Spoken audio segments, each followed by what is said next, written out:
Many birds play a vital role in supporting forest health. Some act as natural seed dispersers, carrying seeds that help regenerate diverse plant life across wide areas. Others control insect populations that can damage or even kill trees. My next guest is on a quest to locate bird species that are on the brink of extinction. Here's my conversation with John Mittermeier.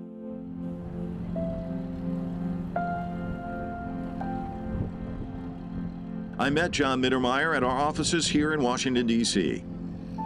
So, John, I love it because you kind of really captured the passion of the project you're involved in. This article I was reading in Birding Magazine yesterday, and you started by taking the readers along on this journey into northern Venezuela. It's May of 2021, and those who haven't read the article, can you set us up? Because this is one birder, and this is a very important mission. Yeah, so this is one of the first Lost Birds projects, one of the first projects we did as part of this Search for Lost Birds partnership. And this is a project with David Escanio, who is a Venezuelan birder. He's a birding guide, ornithologist, and he was looking for this tiny little flycatcher called Urich's tyrannulet, which at the time was a bird that I think at that time nobody had seen in 13 years. They had no documented records in 13 years. And David was like, I know how to find this bird. I really want to find it, and I think I can get to the spot where it is. And so we supported him with a small grant to go look for this species. He went into the mountains there in Venezuela, which in and of itself was an incredible mission, just getting the materials and the resources to be able to access this area. Spent a few days in the forest, and he managed to find and photograph this bird. He had a great way of describing it. This bird is pretty nondescript, and he described it as like a little Shrek. So small, nondescript, not the prettiest bird, but really inspiring. So that was one of the first projects that we did, and one that I'm hugely proud of. Sometimes it's like, well, that just looks like a regular old bird, but it's still, it's a big deal, isn't it? That's exactly right. It's not always the bright, showy birds, but I think for me, obviously I'm biased, but I think there's always an exciting story behind them, right?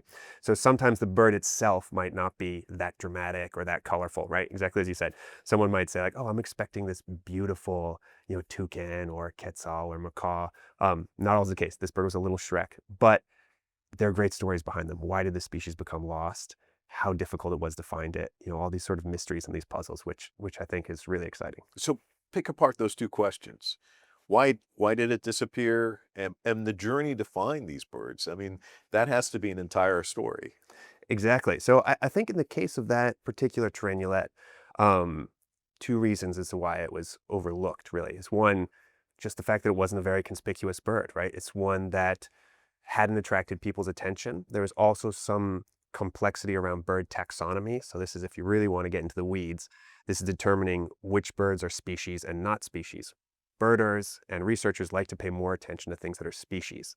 And so birds that are considered subspecies sometimes get overlooked. And this particular tyrannulet for a long period of time was just considered a subspecies. So there's some scientific background there.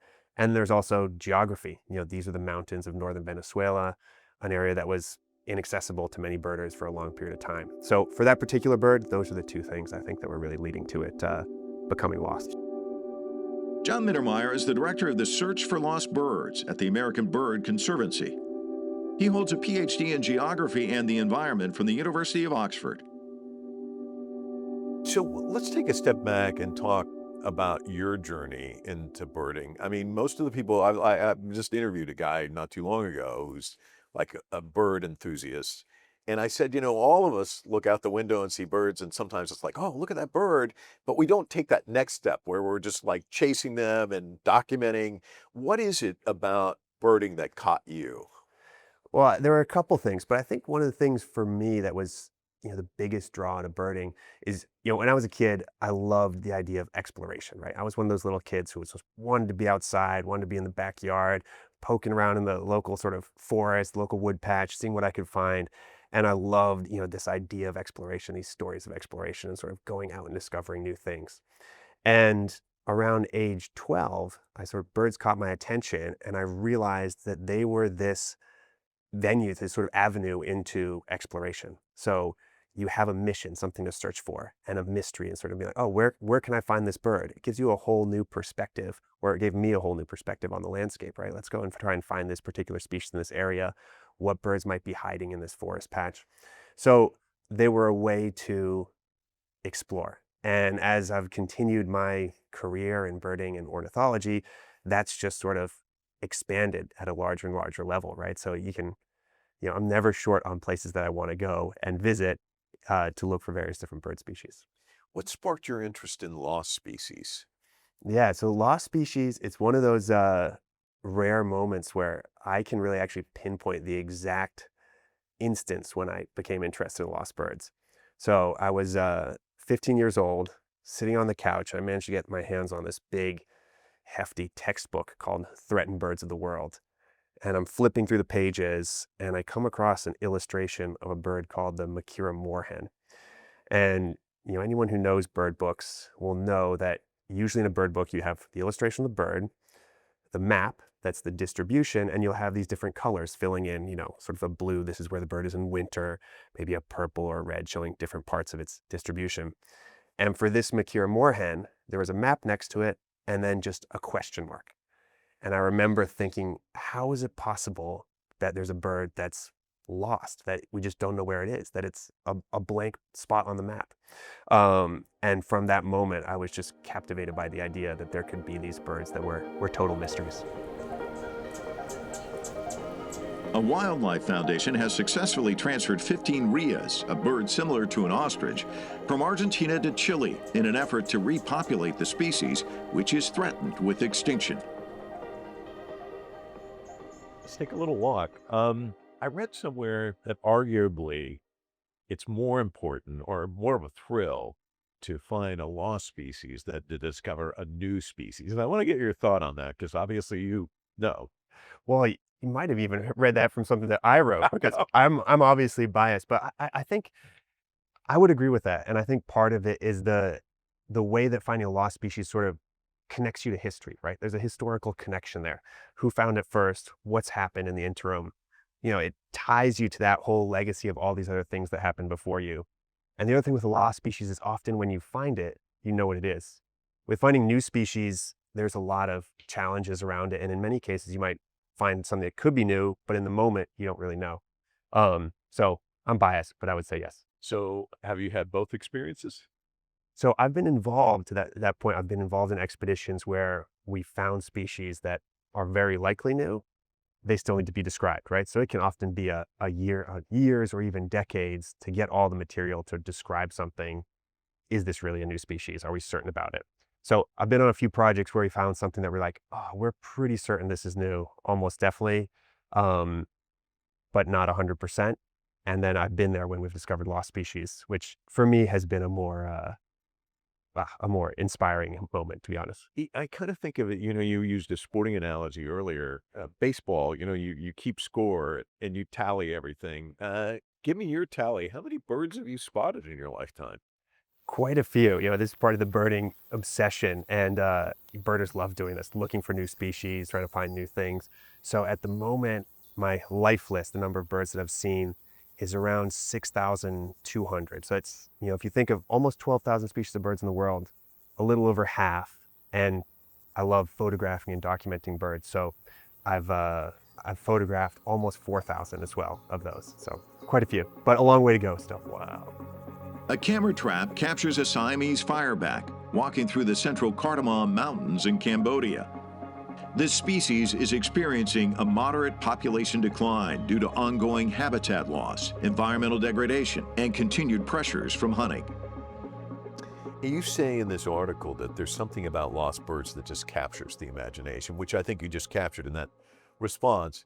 But the other thing you talk about is it's almost like finding hidden treasure. Can you describe for me that sense, that feeling, that first time that you were like, oh my God, look. Yeah, the moment of discovery. Yeah. So I think the best way to really convey that is there's a project that we did with a bunch of collaborators in 2022 to look for a bird called the black-naped pheasant pigeon on a small island off the eastern end of Papua New Guinea. We spent 4 weeks in the forest looking for this bird. We really thought we were not going to find it. We felt like we were on the verge of failure. And then literally on our last day in the forest, we found the bird on a camera trap.